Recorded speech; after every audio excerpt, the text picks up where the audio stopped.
नमस्कार दोस्तों। आज हम बात करेंगे विभूतिपाद के 20वें सूत्र के बारे में। इसके पहले के सूत्र में महर्षि पतंजलि ने बताया कि जब हम चित्त पर संयम करते हैं तब दूसरे के चित्त का ज्ञान हो जाता है, और 20वां सूत्र उसी का कंटिन्यूएशन है। और यहाँ पर महर्षि पतंजलि कहते हैं, न च तत्सालंबनम तस्या विषयी भूतत्वात्। हर एक पद को समझेंगे, फिर पूरे सूत्र को एक साथ समझते हैं। सबसे पहला पद आया है इसमें ना का अर्थ होता है नहीं। दूसरा शब्द है इसमें चा का अर्थ होता है और। तत् का सामान्य अर्थ होता है वह। यहाँ पर वह किसकी बात हो रही है? ज्ञान की बात हो रही थी। जहां पर पिछले सूत्र में उन्होंने कहा कि दूसरे के चित्त का ज्ञान हो जाता है, तो यह उसी के कॉन्टेक्स्ट में आया है वह। सालंबनम, सालंबन का अर्थ होता है आलंबन के साथ।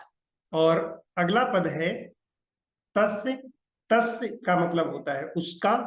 और अविषयी, विषय का अपोजिट होता है अविषयी, यानी कि जो विषय ना हो, और भूतत्वात् होने के कारण या होने से। तो अब अगर हम पूरे सूत्र को एक साथ देखें तो इसका अर्थ होगा न च तत्सालंबनम तस्य अविषयी भूतत्वात्। चा को सबसे पहले रखेंगे। चा का अर्थ हो गया और। इसका मतलब है कि जो पिछले सूत्र में बताया गया था उसके आगे और कंटिन्यू किया गया है। तो और ना का अर्थ होता है नहीं। तत्सालंबनम, तत् यानी वह जो ज्ञान है, सा आलंबनम आलंबन के साथ नहीं होता है। जैसे पिछले सूत्र में उन्होंने कहा कि प्रत्यय पर चित्त ज्ञानम, चित्त पर संयम करने से दूसरे के चित्त का ज्ञान हो जाता है। तो यहाँ पर क्या कहते हैं कि तत्सालंबनम, वह जो ज्ञान होता है वह आलंबन सहित नहीं होता है। तो जो पहली लाइन का अर्थ हुआ ये हो गया कि और वह ज्ञान आलंबन सहित नहीं होता है, या फिर हम इसको कह सकते हैं कि आलंबन रहित होता है। आलंबन रहित का क्या मतलब हुआ कि जैसे किसी के मन में क्या चल रहा है इस समय ये तो पता चल जाता है, लेकिन उसके पीछे क्या रीजन है, उसका रूट कॉज क्या है, वो पता नहीं चलता है।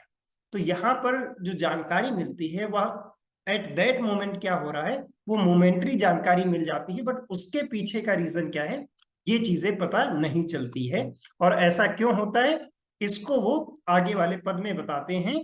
कहते हैं कि तस्य, उसका अविषयी, विषय नहीं भूतत्वात् होने के कारण। क्योंकि जो दूसरे का चित्त है वह योगी का विषय है ही नहीं। तो यहाँ पर महर्षि पतंजलि बता रहे हैं कि योगी के संयम का विषय दूसरे का चित्त होता ही नहीं है। योगी दूसरे के चित्त पर संयम नहीं करेगा। और इसी को जब हम पहले वाले, इसके पिछले वाले सूत्र से जोड़ते हैं, जहां पर था प्रत्यय से पर चित्त ज्ञानम, जहां पर दो अर्थ निकाले थे भाष्यकारों ने कि एक बार लगता था कि अपने चित्त की बात हो रही है, दूसरी बार लगता था दूसरे के चित्त की बात हो रही है। तो यहाँ पर वो क्लियरली बता रहे हैं तस्य अविषयी भूतत्वात्, क्योंकि दूसरे का चित्त योगी के संयम का विषय नहीं है। तो इस सूत्र में यही बताया गया है कि दूसरे का चित्त योगी के संयम का विषय नहीं है, और जो ज्ञान भी प्राप्त होता है, दूसरे के बारे में जानकारी भी मिलती है, वह आलंबन सहित नहीं होती है।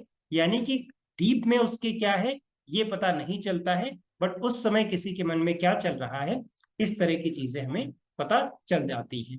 तो इस सूत्र में यही बताया गया है।